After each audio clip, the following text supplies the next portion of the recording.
upheaval, I certainly wasn't going to call my skill set a gift.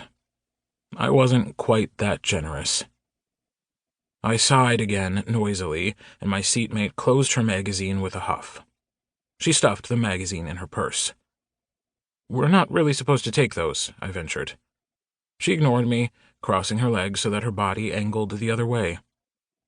Well, I was certainly sorry I'd bothered to nudge her awake for the drink cart. By the time we finally landed at Miami International, it was sometime around 1 a.m. After a quick stop for coffee, I had the shuttle bus to myself on the way to long-term parking. The driver was nice but not chatty, which just so happened to be my preference. No Uber shut-your-yap fee required. I took a seat near the back window and sipped my coffee quietly until he dropped me off. My car looked none the worse for wear, and I tossed my luggage in the back. The storm had been lighter than predicted, leaving everything hot, muggy, and damp. I drove home with all the windows down, letting the air hit me in all directions. By the time I got off the freeway, I looked like I'd been picked up and dropped by a tornado. Danny's house was at least twice the distance of mine from the airport, but I headed in that direction anyway. One would think we'd enjoy a break. We worked, ate, and slept together. Hell, we practically lived together. In fact, it would probably seem like we'd get sick of each other's faces and start sniping at one another for no reason at all. And all that would be, well, pretty fucking accurate. I still wanted to fall asleep next to him, no matter what. I pulled up to the front of the house and parked next to his Charger. He'd crossed the center, as usual, and I wound up a little in the grass.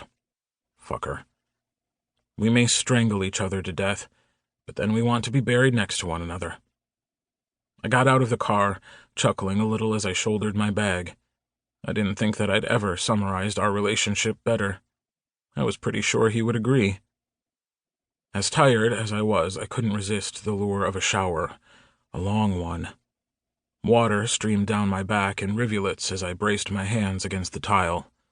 The hot water felt amazing on my sore muscles, and even though I wanted to get in bed, I couldn't quite make myself get out. It felt too damned good to finally get that feeling of travel off me. I'd been in public a little too long, touching a lot of things other people had touched, and putting my head where a lot of heads had been. I hoped Danny wasn't still pissed. Before I left, I got the distinct impression he wasn't too pleased with my excursion. I got that impression because he told me so, loudly.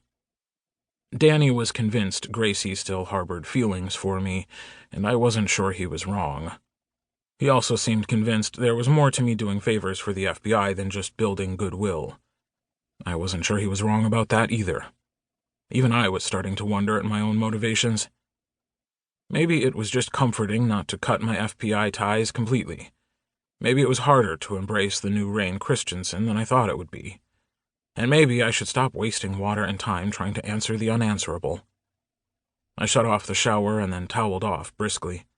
I padded naked to the bedroom, leaving a path of wet footprints on Danny's precious hardwood floor, which was extremely satisfying. Then I rifled through his drawers and filched a pair of boxers and an old college t-shirt. Quietly, I dressed, the clothes sticking to my damp skin. We always tried not to wake each other when we came in, but it was a losing battle most of the time. Years in law enforcement had made us extremely light sleepers. Still, I tried to ease into bed carefully, which of course meant I sent the mattress shaking like a flimsy raft being battered in whitewater conditions.